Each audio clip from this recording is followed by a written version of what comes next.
நித்யானந்தேஸ்வர சமாரம்பாம் நித்யானந்தேஸ்வரி மத்யமாம் அஸ்மதாச்சார்ய பர்யந்தாம் வந்தே குரு பரம்பராம்.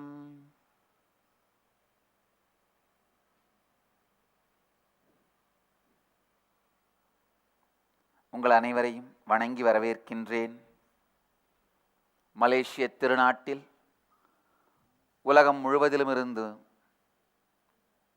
சைவ உணவு முறை, புலால் மறுத்த சைவீக சாத்வீக உணவு முறைக்கான கருத்தரங்கில் பங்கேற்பதற்காக உலகம் முழுவதிலுமிருந்தும் மலேசிய நாட்டில் புத்ரா வேர்ல்ட் ட்ரேட் சென்டரில் கோலாலம்பூரில் இணைந்திருக்கும்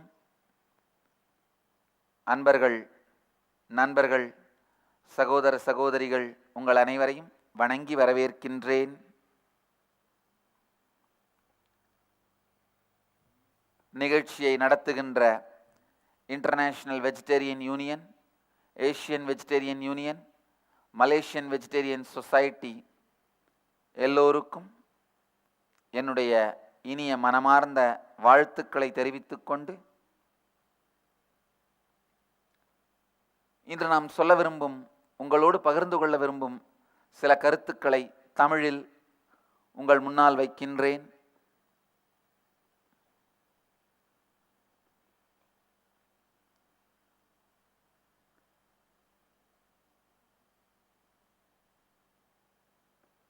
நம்முடைய உடல் வெறும் ஒரு இரத்தம் சதை எலும்பால் ஆனது கிடையாது. அதை தாண்டி அதை இயக்கிறதுக்கான ஒரு சாஃப்ட்வேர் உள்ள இருக்கு.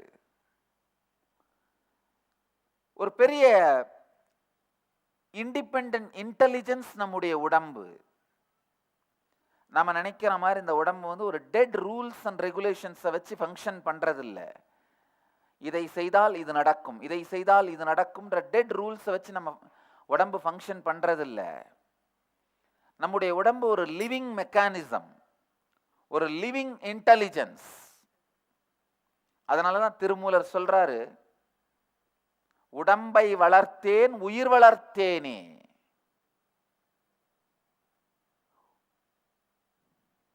உள்ளம் பெருங்கோயில் ஊன் உடம்பு ஆலயம், தெள்ளத் தெளிந்தார்க்கு சீவன் சிவலிங்கம்.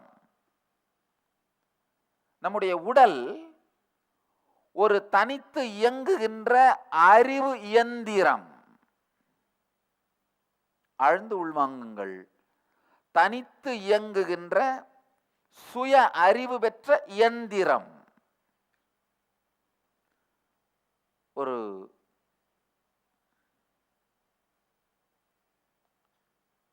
இன்அனிமேட்டான டெட்டான ஒரு ஆப்ஜெக்டை பார்க்குற மாதிரி நம்ம உடம்பை பார்க்கறது தான் நாம் செய்கிற மிகப்பெரிய தவறு. நம்ம உடம்பு வெறும் தசையால் ஆனது அல்ல, தசைகளை இயக்கும் தசை நினைவுகளும் சேர்ந்தது. உணர்வால் ஆனது அல்ல, உணர்வை இயக்கும் உணர்வு நினைவுகள் சார்ந்தது. நம்முடைய தசை நினைவுகளைத்தான் மசில் மெமரின்னு சொல்றோம். உணர்வு நினைவுகளைத்தான் உயிர் நினைவு, பயோ மெமரின்னு சொல்றோம். தசை நினைவு, உயிர் நினைவு, இது ரெண்டையும் இயக்கிற உயிர் சக்தியைத்தான் ஆன்மான்னு சொல்றோம்.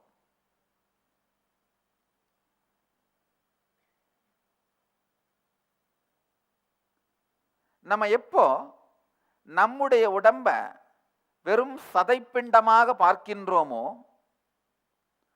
அப்பவே இன்னொரு மிருகத்தையும் சதைப்பிண்டமாக பார்க்க துவங்குகிறோம். இன்னொரு மிருகத்தையும் சதைப்பிண்டமாக பார்க்க துவங்கும் பொழுது அதை உண்ணத் தகுந்தது என்று கருதுகிறோம். இது பல்வேறு நிலைகளில் நாம் செய்கின்ற தவறான புரிதலால் பல்வேறு நிலைகளில் நமக்குள் நடக்கின்ற தவறான புரிதல்.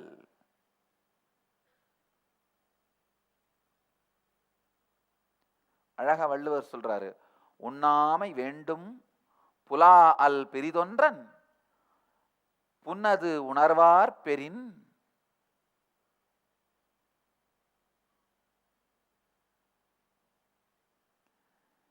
இன்னொரு உயிரினுடைய உடம்பு அது என்று நாம் உணர்ந்தோமானால் அந்த உடலை உண்ணமாட்டோம். ஆனா நாமளே வெறும் ஜடமான உடம்புன்னு நினைச்சோம்னா இன்னொரு உடம்புக்கும் ஒரு உயிர் இருக்குன்னு நினைக்க மாட்டோம். நம்முடைய உடலை பற்றி நமக்கு என்ன கருத்து இருக்கிறதோ அதே கருத்தைத்தான் ஒரு மிருகத்தின் உடலை பற்றியும் நாம் செய்ய துவங்குவோம். நமக்கு பயோ இன்டெலிஜென்ஸ் இருக்குன்னு நினைச்சோன்னா இந்த உடல் தாண்டிய ஒரு சக்தி இருக்குன்னு நினைச்சோன்னா ஒரு மிருகத்துக்கும் ஒரு மற்ற உயிர்களுக்கும் அதே போலத்தான் இருக்குன்ற தெளிவோடு உயிர் வதை என்கின்ற செயலை செய்ய மாட்டோம். இப்போ சைவ உணவினால், சைவ உணவுன்னு நான் சொல்லும் பொழுது வெஜிடேரியன் உணவை பற்றி குறிப்பிடுறேன். தமிழ்ல சிறந்த வார்த்தை சைவ உணவு தான். சைவம் என்பது அன்பு சார்ந்த எண்ண தொகுப்பு, அன்பு சார்ந்த தத்துவ எண்ண தொகுப்பு சைவம். அன்பு சார்ந்த எண்ண தொகுப்பு, தத்துவ தொகுப்பை வாழுகின்ற மக்களுடைய உணவு முறை சைவம்.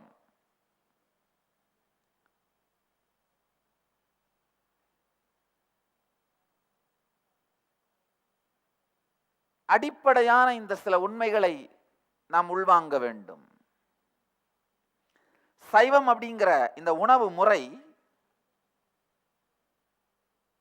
எப்படியெல்லாம் நமக்குள் இருக்கும் குண்டலினி சக்தியை உயிர்ப்பிக்கும் என்பதைத்தான் பார்க்க போறோம்.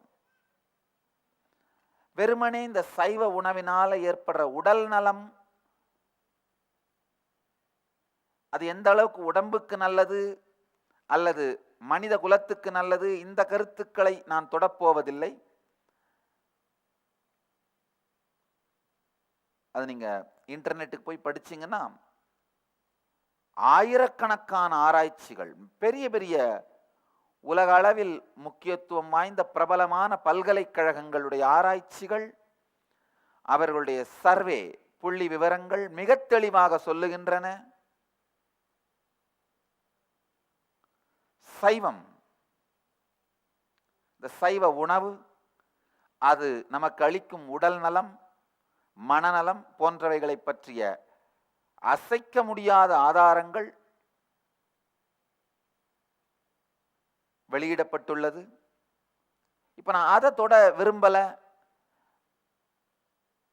நான் இப்போ கான்சென்ட்ரேட் பண்ண போறது, உங்க முன்னாடி பிரசன்ட் பண்ண போறது, எவ்வாறு உங்களுடைய குண்டலினி சக்தியை சைவ உணவு விழிப்படைய செய்கிறது. இதை மட்டும்தான் உங்களோட பிரசன்ட் பண்ண போறேன். அதுக்காக சில வார்த்தைகளை உங்களுக்கு அறிமுகப்படுத்த விரும்புகிறேன். முதல் வார்த்தை நான் உங்களுக்கு சொல்லணும்னு நினைக்கிறது தசை நினைவு, மசில் மெமரி. தினந்தோறும் உங்களுடைய நடவடிக்கையெல்லாம் இந்த மசில் மெமரி பேட்டர்ன்ல இருந்து தான் ஃபங்க்ஷன் ஆகுது. அது எத்தனை மணிக்கு எந்திரிக்கிறீங்க, எந்திரிச்ச பிறகு டயர்டா ஃபீல் பண்றீங்களா, ஃப்ரெஷ்ஷா ஃபீல் பண்றீங்களா? ஒரு கொடுமை, எத்தனை மணி நேரம் தூங்கினாலும் எந்திரிச்ச பிறகு டயர்டா ஃபீல் பண்ற ஒரே மிருகம் மனுஷன்தான். சக்தி வேணுங்கிறதுக்காக சாப்பிட்டுட்டு சாப்பிட்ட உடனே திரும்ப டயர்டா ஃபீல் பண்ற ஒரே மிருகமும் மனுஷன்தான். சக்தி வேணுங்கிறதுக்காக சாப்பிட்றோம், ஆனா சாப்பிட்ட அப்புறம் எப்படி ஃபீல் பண்றோம்? டயர்டா ஃபீல் பண்றோம்.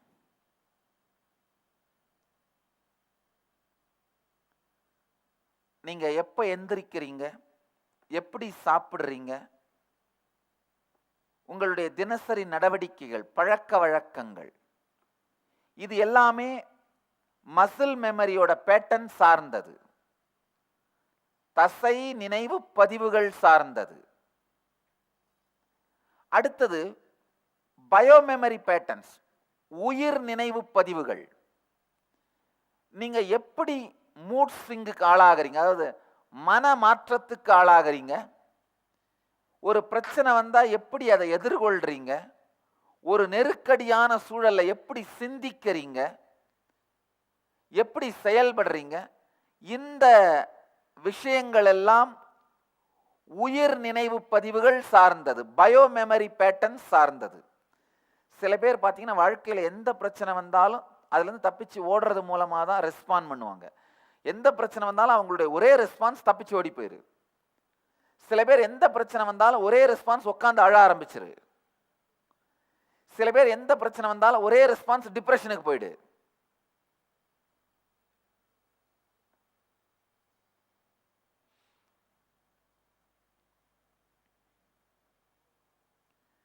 நம்முடைய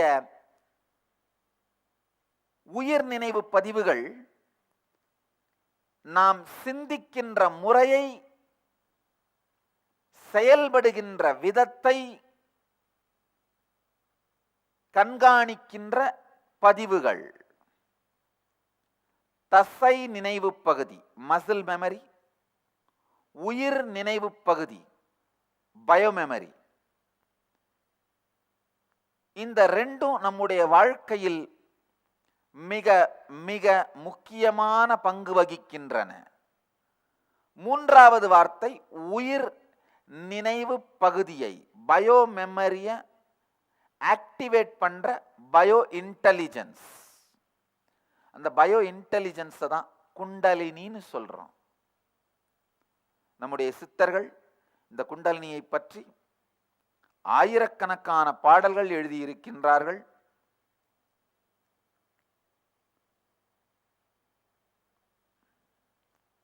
தமிழ் மொழியில்தான் இந்த குண்டலினி சார்ந்த மிகப்பெரிய ஆராய்ச்சிகள் செய்யப்பட்டிருக்கின்றன. தமிழ் சாதாரணமான ஒரு மொழி அல்ல, அது ஒரு வாழ்க்கை முறைக்காக உருவாக்கப்பட்ட சப்த தொகுப்பு. தமிழ் ஒரு வாழ்க்கை முறையை வாழவும் மற்றவர்களுக்கு சொல்லவும் உருவாக்கப்பட்ட ஒரு சப்த தொகுப்பு. மூல நாடி தன்னிலே முளைத்தெழுந்த சோதியை நாலு நாடி உம்முளே நாடி நாடி நாடியே இருந்தபின் பாலனாகி வாழலாம் பரப்பிரம்மமாகலாம் ஆலமுண்ட கண்டராயனை அம்மையானையை உண்மையே சிவவாக்கியர் பாடுகின்றார். மூல நாடி தன்னிலே முளைத்தெழுந்த சோதியை. குண்டலினியை பற்றி அறிமுகம் கொடுக்கும் பொழுது சிவவாக்கியர் உபயோகிக்கும் வார்த்தைகள் நம்முடைய தசை நினைவு பகுதி மசில் மெமரி, உயிர் நினைவு பகுதி பயோமெமரி இரண்டையும் உயிர்ப்பிக்கின்ற சக்தி இந்த மூல நாடிக்கு உண்டு.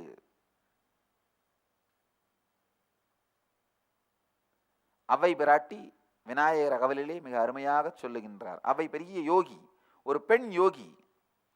அவையை போன்ற ஒரு பெண் யோகியை எந்த சமூகத்தாலும் உருவாக்கி தர இயலவில்லை. மூலாதாரத்து மூண்டெழு கணலை காலால் எழுப்புங் கருத்தறிவித்து இடைப்பிங்கலையின் எழுத்தறிவித்து கடையிற்சுழுமுனை கபாலமுங்காட்டி மூன்று மண்டலத்தின் முட்டிய தூணின் நான்றெழு பாம்பின் நாவில் உணர்த்தி விநாயகர் அகவல்ல ஔவையார் குண்டலினி சக்தியை அறிமுகப்படுத்துகின்றார். அடிப்படை அந்த குண்டலினி சக்திக்கான விளக்கத்தை ஆழ்ந்து உள்வாங்குங்கள். நம் எல்லோருக்குள்ளும் இருக்கின்ற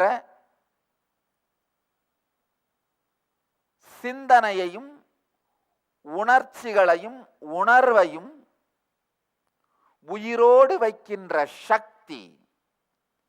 இவைகளை சிந்தனை, உணர்ச்சி, உணர்வுகளை உயிர்ப்பிக்க இயலும் சக்தி, மூல சக்தி குண்டலினி. உங்களுக்கு எல்லாருக்கும் தெரியும்,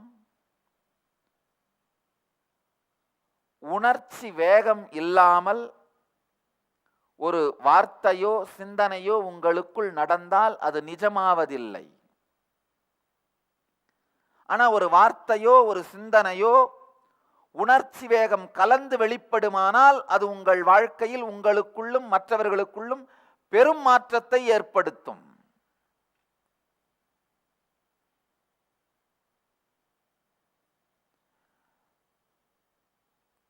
உங்கள் வார்த்தைகளுக்கும் சிந்தனைக்கும் உயிர் கொடுக்கும் சக்தி உணர்ச்சிக்கு உண்டு. உணர்ச்சிக்கே உயிர் கொடுக்கும் சக்தி குண்டலினிக்கு உண்டு. அந்த உணர்ச்சிக்கே உயிர் கொடுக்கும் சக்தி தான் குண்டலினி. அந்த சக்தி அசைவ உணவினால் எப்படி பாதிக்கப்படுகிறது, சைவ உணவினால் எப்படி உயிர் பெறுகிறது, இதைத்தான் உங்கள் முன்னாடி இன்னைக்கு பகிர விரும்புகிறேன். அசைவ உணவு ஆழ்ந்து பாருங்கள். ஒரு மிருகம் கொல்லப்படும் பொழுது அதனை நம்ம எல்லாரையும் ரொம்ப ஆனந்தமா இருங்கன்னு வாழ்த்திட்டு, மேன்மைகள் சைவ நீதி விளங்குக உலகமெல்லாம் அப்படின்னு வாழ்த்திட்டு சாக போதா? இல்ல ஆறிரு தடந்தோள் வாழ்க, அருமுகம் வாழ்க, வெற்பை கூறு செய்த அணிவேல் வாழ்க, குக்குடம் வாழ்கன்னு இறைவனை நினைச்சிட்டே சாக போதா? கட்டாயமா இல்ல. இறைவனை நினைந்து வாழ்த்தியும் அது இறக்கப் போவதில்லை. உலகத்தை எல்லாம் நினைந்து வாழ்த்தியும் அது இறக்கப் போவதில்லை. ஒரு மிருகம் கொல்லப்படும் பொழுது நிச்சயமாக வேதனையும் அளப்பரிய துக்கத்தையும் மாளாத பயம் கலந்த வாழ்க்கையை வாழ்ந்து முடிக்காத குறைத்தன்மையையும் தான் வெளியிட்டு சாக போகுது. எந்த உணர்ச்சி நம் உடலுக்குள் பொங்கினாலும் அது சார்ந்த டாக்சின்ஸ், விஷ அமிலங்கள் நம்முடைய உடம்புக்குள்ள ரிலீஸ் ஆகும். நீங்க அனுபவ ரீதியா பார்க்கலாம். கோபப்பட்டாலோ எஜிடேட் ஆனாலோ, கோபப்பட்டாலோ எஜிடேட் ஆனாலோ, நிம்மதியில்லா தன்மை இருக்கும் பொழுதோ உங்க உடம்புல நடக்கிற மாற்றங்களை பாருங்கள். எவ்வளவு அட்ரினலின் சுரக்குது, எவ்வளவு துக்கம் உடம்புக்குள்ள இருக்கு, நீங்களே பார்க்கலாம். நீங்க எப்படி கோபம், துக்கம், பயம், கவலை போன்ற உணர்ச்சிகளின் பொழுது நினைத்து பார்க்கவே முடியாத, கணக்கிடவே முடியாத அளவிற்கு நச்சு அமிலங்களை உங்கள் உடலுக்குள் சுரந்து தள்ளுகிறீர்களோ, அதே போல்தான் ஒரு மிருகம் இறக்கும் முன்பாக, கொல்லப்படும் முன்பாக அளவுக்கு மீறிய தன்னுடைய பயம், வேதனை, வாழ்ந்து முடிக்க இயலாத குறைத்தன்மை, இவை சார்ந்த மிகப்பெரிய துக்கத்தை நச்சு அமிலமாக தன்னுடைய மசில் மெமரி, பயோ மெமரி இரண்டிலுமே வெளியிடுகிறது. கட்டாயமா எந்த மிருகமும் நிம்மதியாகவோ அமைதியாகவோ சாக போறதில்ல. அது சாகும் பொழுது அதனுடைய குறைத்தன்மை, இன்கம்ப்ளீஷன், ஆங்ஸைட்டி, ஃபியர், இதையெல்லாம் நச்சு திரவமாக, நச்சு அமிலமாக வெளியிட்டுட்டு தான் சாகப்போகுது. அப்போ அந்த இறந்த விலங்கினுடைய உடல் துக்கமும் வேதனையும் துயரமும் வாழ்க்கையை வாழ முடியாத இன்கம்ப்ளீஷன், இந்த எல்லா நினைவுகளும் பதிந்த தசை சதைப்பகுதி, அந்த மாதிரி அந்த நினைவுகள் பயோமெமரியாவும் மசில் மெமரியாவும் மாறி இருக்கிற அந்த விடம்ப நம்ம சாப்பிட்டோம்னா என்ன ஆகும்னு நீங்களே யோசிங்க. இன்னொரு முக்கியமான சத்தியம் நீங்க தெரிஞ்சுக்க வேண்டியது, எதை உண்கிறோமோ அதுவாக நாம் மாறுகிறோம், எதை நாம் தின்கிறோமோ அது நாமாக மாறுகிறது. நாம சாப்பிட்றது தான் நாமா மாறும்.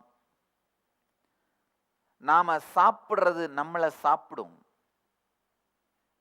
நாம எதை சாப்பிட்றோமோ அதுக்குள்ள என்ன நினைவுகள், மெமரி, உணர்வுகள் இருக்கோ அது நம்மை உண்டுவிடும்.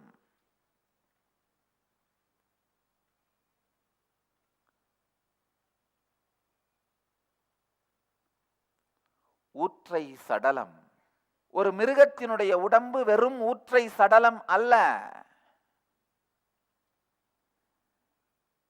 கொடுமையான துக்கமான மசில் மெமரியும் பயோ மெமரியும் கலந்த ஆன்மீக விஷம். நல்லா புரிஞ்சுக்கோங்க.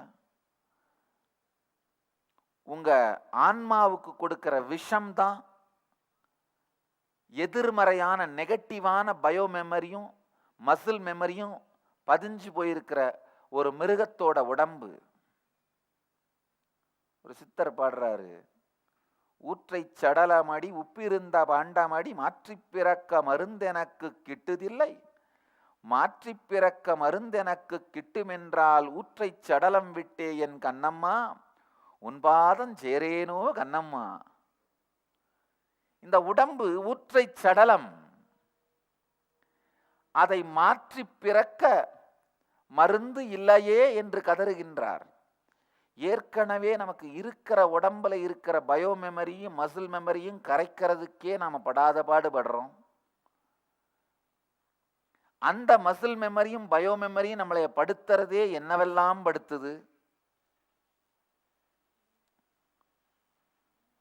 இதுல நொந்து நொந்து துக்கத்தால் இறந்த போன இன்னொரு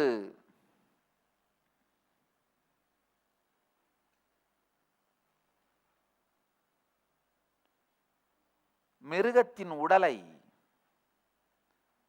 நம் வயிற்றுக்குள் புதைப்போமானால்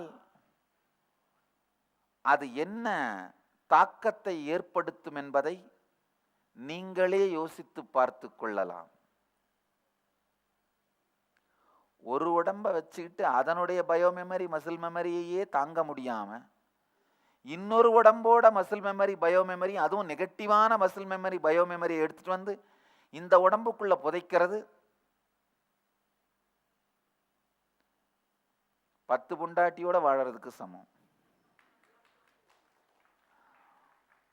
ஒரு மனைவி என்ன பாடுபடுத்துறாங்க, இல்ல ஒரு கணவன் என்ன பாடுபடுத்துறாங்கன்னு உங்களுக்கு எல்லாம் தெரியும்.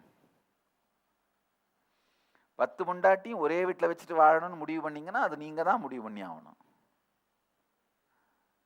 விவேகானந்தர் ரொம்ப அழகா சொல்வார் இந்த மனத்தை பற்றி சொல்லும் பொழுது, கள் குடித்த தேள் கடித்த குரங்கு, ஒரு குரங்கு என்னன்னு தெரியாம தென்னை மரத்துல தொங்கிட்டு இருந்த கள் பானையை குடிச்சிருச்சான். ஏற்கனவே குரங்கு சும்மா இருக்காது, கல்பானை குடிச்சா என்ன ஆகும்? கல்பானையை குடிச்சது மட்டும் இல்லாம மரத்திலிருந்து கீழே இறங்கி வரும்பொழுது அங்கிருந்த தேள் ஒண்ணு கொட்டிருச்சான். அதுவும் பத்தாதுன்னு அது இறங்கி ஓடும் பொழுது வழியில் இருந்த சுடுகாட்டுல இருந்து ஒரு பேயும் அதை பிடிச்சுக்கிச்சான். கள்குடித்து தேள் கொட்டி பேய் பிடித்த குரங்கு போன்றது நம் மனம்.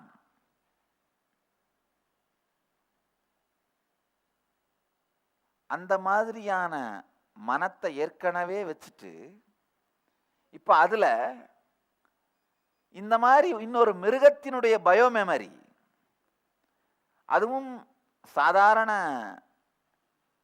இயற்கையாக இறந்த மிருகம் கிடையாது. நம்ம சாப்பிடுறது இயற்கையாக இறந்த மிருகங்கள் கிடையாது. இயற்கையாக ஒரு மிருகம் இறக்குமானாலும் கூட அதுகிட்ட வெறும் சோகம்ன்ற பயோமெமரி மட்டும்தான் பதிவாயிருக்கும்.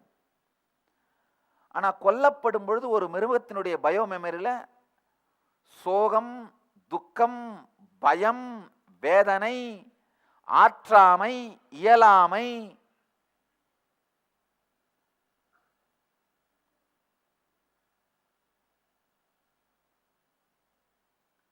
வாழ இயலவில்லையே என்கின்ற குறை, இது எல்லாமே பயோமெமரியாவும் மசில் மெமரியாவும் அதுல படிஞ்சிருக்கும்.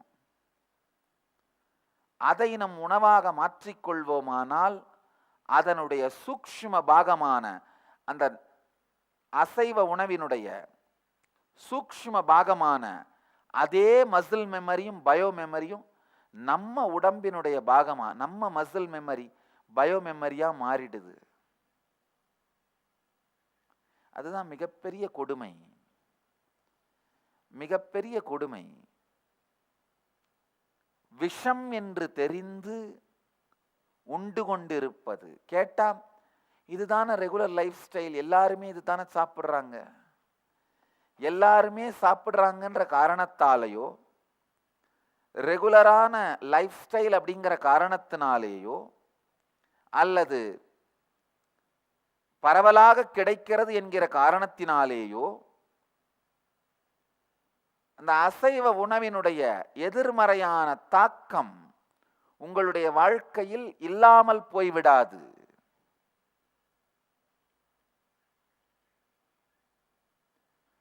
அழகாக வள்ளுவர் சொல்றாரு, ஆவி சொரிந்து 1000 வேட்டலின் ஒன்றன் உயிர் செகுத்து ஒன்றாமை நன்று. இன்னொரு குறள்ல சொல்றாரு, கொல்லானை எல்லா உயிரும் தொழும், கொல்லான் புலால் மறுத்தானை கைகூப்பி எல்லா உயிரும் தொழும்.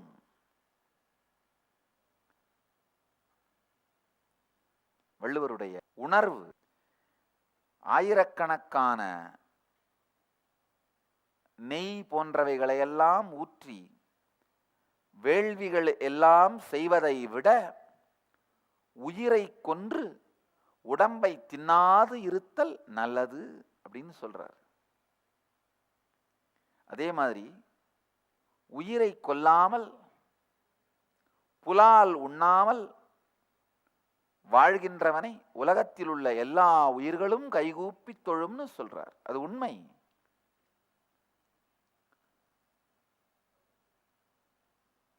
நாம் தெரிந்து கொண்டாலும் தெரிந்து கொள்ளாவிட்டாலும், புரிந்து கொண்டாலும் புரிந்து கொள்ளாவிட்டாலும், ஏற்றுக்கொண்டாலும் ஏற்றுக்கொள்ளாவிட்டாலும், இந்த புவியீர்ப்பு விசை எப்படி தன்னுடைய செயலை செய்து கொண்டே இருக்குமோ அதே மாதிரி வாழ்க்கையின் சில அடிப்படை விதிகள் நாம் தெரிந்து கொண்டாலும் தெரிந்து கொள்ளாவிட்டாலும், புரிந்து கொண்டாலும் புரிந்து கொள்ளாவிட்டாலும் தொடர்ந்து தன்னுடைய செயலை செய்து கொண்டேதான் இருக்கும்.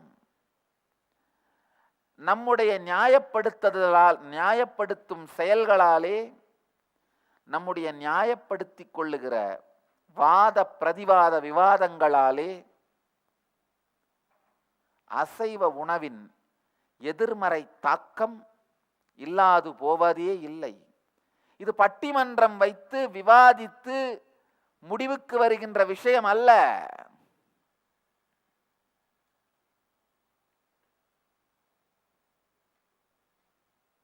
இது அறிவியல். இப்ப நாம எல்லாம் சேர்ந்து பட்டிமன்றம் வச்சு புவியீர்ப்பு விசை இருக்கா இல்லையா அப்படின்னு கடைசியில நடுவர் தீர்ப்பு சொல்லியா புவியீர்ப்பு விசை வேலை செய்யுது? பட்டிமன்றம் நடக்கும் பொழுதும் நடுவர் தீர்ப்பு சொல்றதுக்கு முன்பும் பின்பும் புவியீர்ப்பு விசை ஒரே மாதிரி தான் இருக்கும். அதே போல நம்ம என்னதான் வாத பிரதிவாதங்களை வைத்தாலும், என்ன சார்ந்து முடிவெடுத்தாலும், ஆழ்ந்து புரிந்து கொள்ளுங்கள், என்ன சார்ந்து முடிவெடுத்தாலும் உண்மை உண்மையே. அசைவ உணவுகளின் போது அந்த உயிர் வலி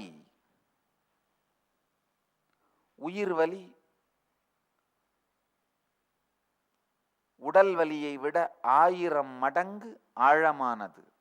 நீங்க இப்ப அனுபவிக்கிற எல்லா வலியுமே உடல் வலி தாங்க ஐயா. உங்களுக்கு உயிர் வலினா என்னன்னு தெரியாது. ஏன்னா உயிர் வலி உயிர் போகும்போது மட்டும்தான் தெரியும். உயிர் வலி வாழ்க்கையில உயிர் போகும்போது மட்டும்தான் வரும். ஒருவேளை வாழ்க்கையில ஒரு குரு இருந்து அவரை இழந்தீங்கன்னா அப்போ அந்த உயிர் அது மாதிரி வலியை உணரும். குருவை இழந்தானும் உயிரை இழந்தானுக்கும் தான் உயிர் வலி என்னன்னு தெரியும். உயிர் வலி உடல் வலி போல 1000 மடங்கு ஆழமானது. அந்த உயிர் வலி நினைவு பதிவை தன்னுடைய உடம்பிலே விட்டு விட்டு சென்றிருக்கின்ற ஒரு மிருகம், அதனுடைய உடலை உண்போமானால் அதே உயிர் வலி சார்ந்த நினைவு பதிவுகள், தசை நினைவு பதிவு, மசில் மெமரி, உயிர் நினைவு பதிவு, பயோ மெமரி நமக்குள்ளும் படிய துவங்கி விடுகின்றது.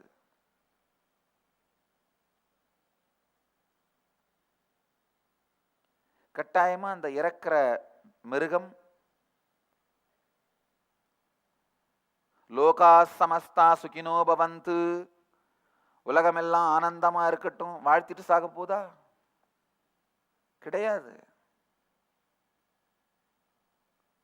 நிச்சயம் இருக்காது. இந்த ஒரே ஒரு உண்மையை வாழ்ந்து பாருங்கள். இந்த ஒரே ஒரு உண்மையை உணர்ந்து கொள்ளுங்கள்.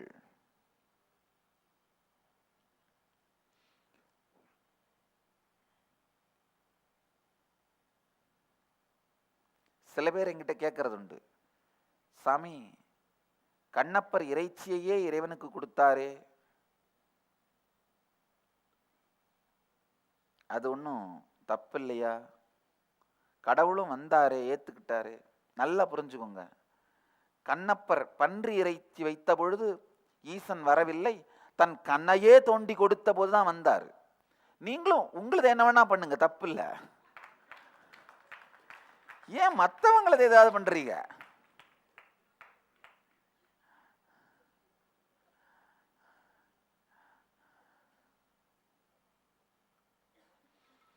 தன் கண்ணையே எடுக்கின்ற அளவிற்கு, எடுத்தாலும் வலிக்காத அளவிற்கு தன்னுடைய உடல் மனத்தின் மீது ஒரு திடத்தன்மையும் சக்தியின் தாக்கமும், power over the body, power over the mind, உடலையும் மனதையும் ஆளுகின்ற திறன் கண்ணப்பருக்கு இருந்தது. அந்த மாதிரி ஆளுமை திறன் உங்களுக்கு இருக்குமானால் நீங்க ஒரு விதி விலக்கு. கண்ணப்பர் விதி விலக்கு. விதி விலக்கு விதி அல்ல, விதி விலக்கு விதி அல்ல.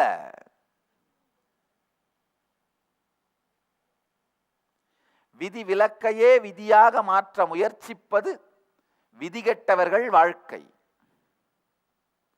மதிகெட்டவர்கள் சிந்தனை. விதி விலக்கையே விதியாக மாற்ற முயற்சிப்பது மதிகெட்டவர்கள் சிந்தனை. அடுத்ததாக இந்த மாற்று தீர்வை யோசிப்போம். மாற்று தீர்வு என்ன? சைவ உணவு. உண்மையில பார்த்தீங்கன்னா நம்முடைய உடம்பே சைவ உணவிற்காக உருவாக்கப்பட்டது.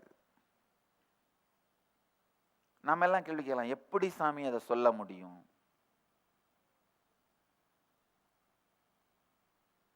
நல்லா ஆழ்ந்து பாருங்க. சைவ உணவு உண்ணுகின்ற விலங்குகளுக்குத்தான் தாடையினுடைய பக்கவாட்டு இயக்கம் இருக்கும். அதாவது ஹாரிசான்டல் மூமெண்ட் இருக்கும். அசைவ உணவு உண்ணுகிற விலங்குகளான புலி, சிங்கம் இது எல்லாத்துக்குமே வெர்டிக்கல் மூமெண்ட், அந்த மேலும் கீழும் தாடை இயங்குகிற இயக்கம் மட்டும்தான் இருக்கும். சைவ உணவு உண்ணுகிற மிருகங்களான யானை, பசு போன்றவைகளுக்கு தான் இந்த வலது இடது பக்கமாக பக்கவாட்டு மூமெண்ட் இருக்கும் தாடையில. மனிதன் தாடையில பக்கவாட்டு இயக்கமும் உடையவன். அடுத்தது நம்முடைய குடலினுடைய நீளம் உடம்பை விட 10 to 12 மடங்கு நீளமான குடல். அடுத்து நம்ம இந்த எச்சில், நம்முடைய வாயில சுரக்கிற எச்சில், அதனுடைய குணம், நம்முடைய வயிற்றினுடைய வடிவமைப்பு, அந்த நியூட்ரிஷன்ஸை உறிஞ்சறதுக்கான வயிற்றினுடைய வடிவமைப்பு, இது எல்லாத்தையும் பார்த்தீங்கன்னா நம்முடைய பல்லினுடைய அமைப்பு, ஃபிளாட் மோலாரோட இருக்கிற டீத் ஸ்ட்ரக்சர், இது எல்லாம் பார்த்தோம்னா அடிப்படையாக நாம் சைவ உணவிற்காக உருவாக்கப்பட்ட உடல். நம்முடைய உடம்பே சைவ உணவிற்காக வடிவமைக்கப்பட்டிருக்கிறது. இன்னொரு முக்கியமான விஷயம், சைவ உணவை உண்ணும் பொழுது நம்முடைய மசில் மெமரியும் பயோ மெமரியும் தூய்மை அடையுது. நம்ம பிறக்கும் பொழுது எடுத்துட்டு வந்த அந்த மசில் மெமரியும் பயோ மெமரியும் நாம எக்ஸாஸ்ட் பண்ணி முடிச்சாலே போதும், அந்த கர்மங்களை தீர்த்தாலே போதும். சைவ உணவிலே மேலும் மேலும் கர்மங்கள் சேருவதில்லை. வந்த கர்மமே தாங்க முடியாத அளவிற்கு இருக்கும் பொழுது வந்த பிறகு கருமத்தை சேர்த்தால் இந்த சேர்ந்த கருமத்தை எங்கு போய் தொலைப்பது? ஒரு யானை குளிக்கிறதுக்காக நதியில இறங்கி சேத்தையெல்லாம் அள்ளி மேலே பூசிட்டு வெளியே வந்துதான். அந்த மாதிரி இருக்கிற கர்மங்களை கழிக்கிறதுக்காக இந்த உடம்பெடுத்து இங்க வந்துட்டு, இங்க வந்து அசைவ உணவு மிருகங்களை எல்லாம் தின்னு பறப்பது, நடப்பது, ஊர்வது, பறப்பதில் ஏரோப்ளானை தவிர, ஊர்வதில் பஸ் காரை தவிர, மிதப்பதில் கப்பல் தவிர மீதி எல்லாத்தையும் திங்கிறதுன்ற வாழ்க்கை முறை வச்சிருந்தோம்னா வந்த கருமம் போவதற்கு பதிலாக நொந்து போகும் அளவிற்கு சொந்த கருமமும் தாண்டி வந்த கருமம் வந்து சேரும். நம்ம வந்த வேலை கருமங்களை கழித்து நமக்குள் இருக்கிற அந்த உயிர் சக்தியை உயிர்ப்பிப்பது, குண்டலினி சக்தியை உயிர்ப்பிப்பது. ஆனா இந்த அசைவ உணவு முறையாலே அந்த குண்டலினி சக்தியை உயிர்ப்பிக்காமல் விடுவது மட்டுமன்றி மேலும் மேலும் கர்மத்தை திணித்து நம்ம இன்னும் கீழான நிலைக்கு எடுத்துட்டு போயிட்டே இருக்கிறோம். வந்த வேலை சொந்த வேலை, எந்த வேலையோ அந்த வேலை தன்னை விட்டு இந்த வேலை பார்த்திருக்க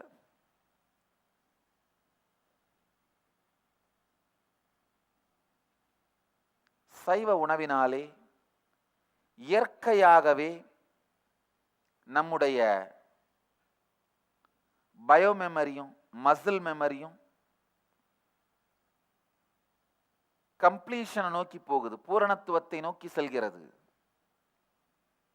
அது மட்டும் இல்லாம செடி கொடிகள் தாவரங்களுக்கு இருக்கின்ற இயற்கையான சக்திகள், அதாவது காற்றிலிருந்தும் நீரிலிருந்தும் சூரியனிலிருந்தும் நேரடியாக சக்தியை உருவாக்கி கொள்ளுகின்ற அந்த சக்திகள் நமக்குள்ளும் மலர துவங்குகிறது. சைவ உணவு வாழ்ந்து சைவ உணவை உண்டு வாழுகின்ற ஒரு மனிதர் மெதுமெதுவா உணவை தாண்டிய நிராகார வாழ்க்கை முறைக்குள்ளே நுழைய முடியும். உங்கள பல பேர் கேள்விப்பட்டிருப்பீங்க, நம்ம தியானபீடம் மூலமா இந்த நிராகார சம்யமம்னு ஒரு தியான வகுப்பு இலவசமாக உலகம் முழுவதும் எடுத்துட்டு இருக்கிறோம்.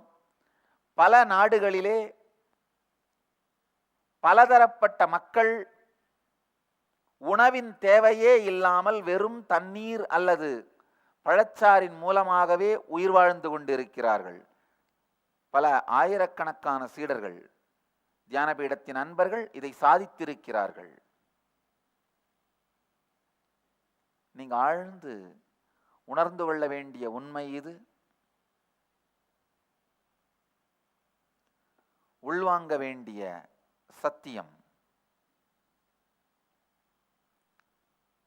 முதல்ல இந்த சைவ உணவை சார்ந்த பயோ மெமரியும் மசில் மெமரியும் உருவாக்குனீங்கன்னா, அதாவது நீங்க என்ன சாப்பிட்றீங்களோ அதுல ஒரு பாகம் தசையாக, ஒரு பாகம் இரத்தமாக, ஒரு பாகம் எலும்பாக, ஒரு பாகம் மஜ்ஜையாக, ஒரு பாகம் ஆழமான சூக்ஷ்மமான பாகம் தசை நினைவு, உயிர் நினைவு, மசில் மெமரி, பயோ மெமரியா மாறுது.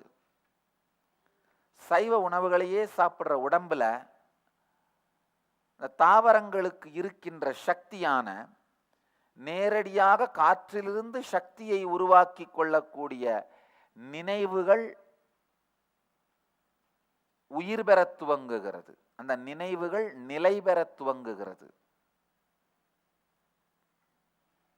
அந்த நினைவுகள் நிலை பெற துவங்குமானால் தியானத்தின் மூலமும் யோகாவின் மூலமும் ரொம்ப ஈஸியாக அதை உயிர்ப்பித்து குண்டலினி சக்தியை விழிப்பித்து நாம உணவின் தேவையையே தாண்டிய நிலைக்குள்ளும் செல்ல முடியும் அப்படிங்கிறத அறிவியல் பூர்வமாக நிரூபித்திருக்கிறோம். பல்வேறு விதமான ஆராய்ச்சிகள் மூலமாக அறிவியல் பூர்வமாக நிரூபிச்சிருக்கிறோம். இப்ப நான் அந்த நிராகார நிலைக்குள் அதை சார்ந்த சப்ஜெக்டுக்குள்ள போக விரும்பல. எப்படி நேரடியாக உங்களுடைய சைவ உணவு உங்க மசில் மெமரியும் பயோ மெமரியும் தூய்மையாக்கி உங்க பயோ எனர்ஜியான குண்டலினி சக்தியை விழிப்படைய செய்து அதை மட்டும் ஆழ்ந்து புரிந்து கொள்வோம்.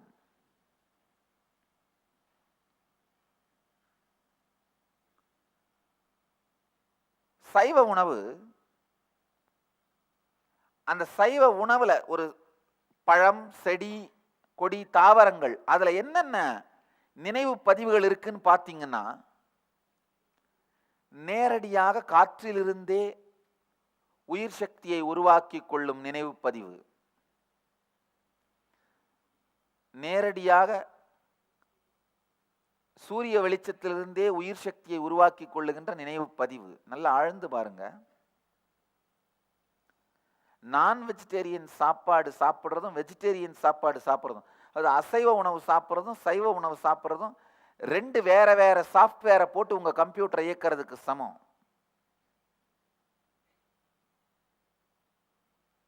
சைவ உணவு வைரஸ் இல்லாத சாஃப்ட்வேர், அசைவ உணவு மேடு பள்ளமும் பலதரப்பட்ட விதமான வைரஸும் இருக்கிற நிறைய போர்னோகிராஃபி மிக்ஸான சாஃப்ட்வேர். எந்த சாஃப்ட்வேரை போட்டு உங்க கம்ப்யூட்டர் ஆப்ரேட் பண்ணணும் நீங்க தான் முடிவு பண்ணணும்.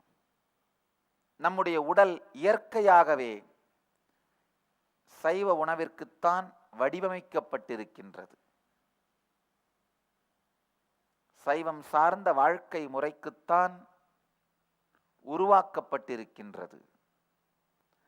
அது மட்டுமல்லாது சைவ உணவை உபயோகிக்க உபயோகிக்க உங்கள் சுவாசம் ஆழமாகும், உங்கள் வாழ்க்கை ஆழமாகும்,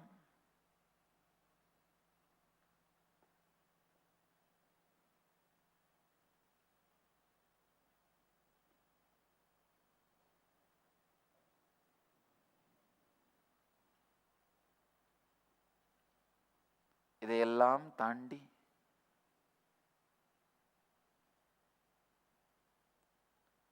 உங்களுடைய உணர்வுகளையும் எண்ணங்களையும் உயிர்ப்பிக்கும் குண்டலினி சக்தி விழிப்படையும். ஏன்னா இந்த செடியில் இருக்கிற ஒரு பழத்தில் இருக்கிற அதே பயோ மெமரி உங்க பயோ மெமரியா மாறும், அதே பயோ எனர்ஜி உங்க பயோ எனர்ஜியா மாறும், அதே மசில் மெமரி உங்க மசில் மெமரியா மாறும். தாவர பொருட்களிலே இருக்கிற மசில் மெமரி உங்க மசில் மெமரியா மாறும் பொழுது உங்களுடைய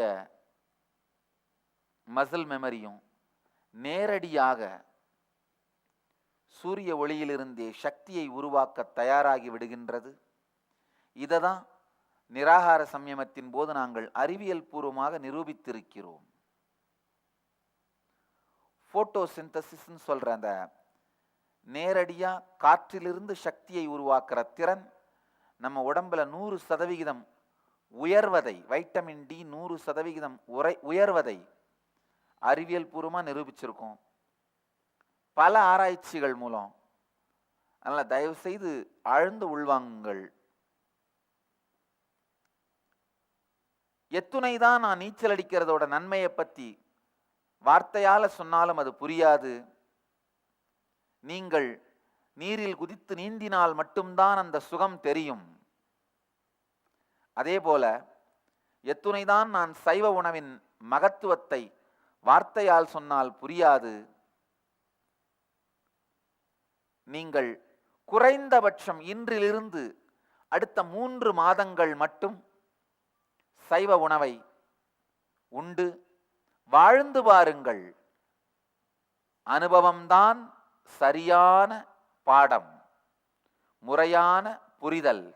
எனவே அனுபவித்து பாருங்கள் என்று உங்கள் எல்லோரையும் வேண்டிக் கொண்டு இந்த மொத்த நிகழ்ச்சியின் சாரம் சைவம், சைவ உணவு உங்கள் குண்டலினி சக்தியை முழுமையாக உயிர்ப்பித்து உடல் நலமும் மனநலமும் உங்களுக்கு தந்து எல்லா வளத்தோடு உங்களை வாழ வைக்கும் என்கின்ற இறுதியான அறுதியான உறுதியான உண்மையை உங்கள் முன் பகிர்ந்து கொண்டு, உங்களோடு பகிர்ந்து கொண்டு சத்சங்கத்தை, நிகழ்ச்சியை, சொற்பொழிவை நிறைவு செய்கின்றேன்.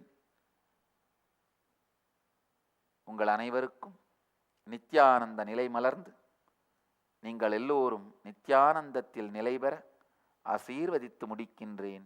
நன்றி. ஆனந்தமாக இருங்கள். நித்யானந்த தியான பீடம், நித்யானந்த நகர், பிடதி, பெங்களூரு. Phone 08027279999 www.nithyananda.org.